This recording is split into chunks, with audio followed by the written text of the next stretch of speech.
안녕하십니까. 유시간티의 신동열입니다. 전국시대 초나라에 어떤 상인이 있었는데 시장에서 창과 방패를 팔고 있었습니다. 어느 날 창을 높이 치켜들고 말했습니다. 이 창으로 말할 것 같으면 너무 날카로워서 세상에 뚫지 못할 게 없소이다. 잠시 후에 방패를 들고 또 말했습니다. 이 방패는 아주 단단해요. 세상에 어떤 것도 뚫을 수가 없습니다.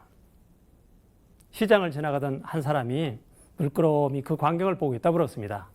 그러면 당신 창으로 당신 방패를 뚫으면 어떻게 되는 것이오? 상인이 쭈삣쭈삣 하다가 부끄러워서 슬그머니 물건들을 챙기고 어디론가 뺑소니 쳤다는 얘기입니다. 한비자에 나오는 얘기입니다. 모순, 창이란 뜻의 모, 방패라는 뜻의 순, 모순. 그래서 흔히 말과 행동이 앞뒤가 또는 좌우가 어긋나는 것을 이루는 말은 바로 여기서 생겨났습니다. 유럽에도 비슷한 얘기가 있습니다. 여러분들 잘 아시겠지만 프로타고라스는 인간은 만물의 척도라는 유명한 명제를 남긴 사람입니다. 흔히 소피스트, 즉 궤변론자로 불리는 그 궤변론자의 대표자격이었고요. 소크라테스보다는 조금 앞에 태어났습니다. 프로타고라스가 수사학, 요즘 말로 얘기하면 언변술을 가르치는 사실은 서당을 차린 셈인데요. 어느 날 한 청년이 찾아왔습니다. 제가 스승님께 꼭 수사학, 즉 논리, 논변을 배우고 싶은데 집이 가난하여 돈이 없습니다. 그 때문에도 논리에 대해서는 확 자신이 차 있는 프로타고라스가 말했습니다. 일단 외상으로 배우게. 그리고 내가 배운 것을 가지고 나중에 법정에 갔으면 자네가 이기면 자네가 나한테 제대로 배운 것이니 그때 수업료를 치르도록 하게. 그 청년이 외상으로 수업을 배웠습니다.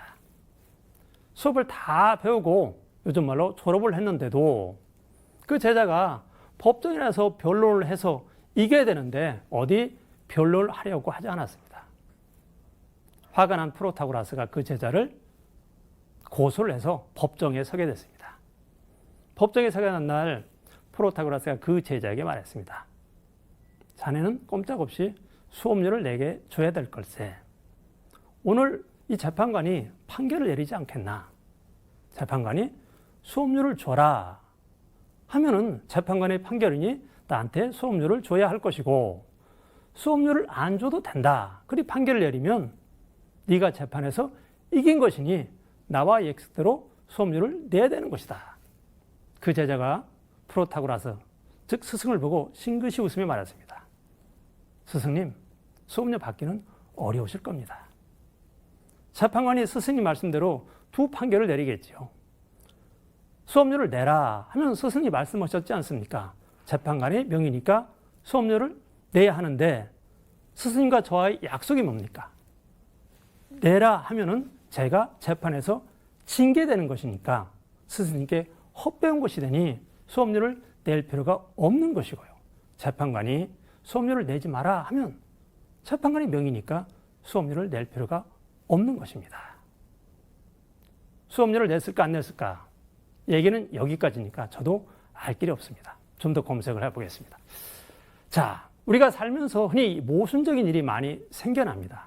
왜 모순적인 일이 많이 생겨날까요? 그것은 세상을 보는 잣대가 나라는 기준, 나의 이익이라는 기준으로 세상을 보기 때문입니다. 흔히 그런 말을 합니다. 세상을 볼 때는, 즉 남을 볼 때는 관용의 잣대로 남을 보고 나를 볼 때는 엄격함의 잣대로 나를 보면 어긋남이 적다 그랬습니다. 그런데 세상이 어디 그렇습니까? 남이 볼 때는 사사건건 엄격함의 잣대로 보는 것이고 나를 볼 때는 관용을 위한 잣대로 보기 때문입니다. 아까 말씀드린 프로타고라스가 유명한 말을 했습니다. 이 세상의 모든 주제는 상반된 두 개의 담론이 있다고 그랬습니다. 우리나라의 진보와 보수가 자주 부딪힙니다. 그들의 논리를 들여다보면 하나같이 그럴듯합니다. 그런데 그 두 논리를 마주 붙여놓으면 모순이 참으로 많습니다.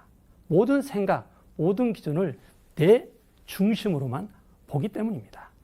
세상에 모순이 적으려면 나의 말과 행동에 모순이 적으려면 나의 이익, 나의 고집을 조금 내려놓아야 됩니다. 그래야 세상을 객관적으로 널리 보게 되는 것입니다.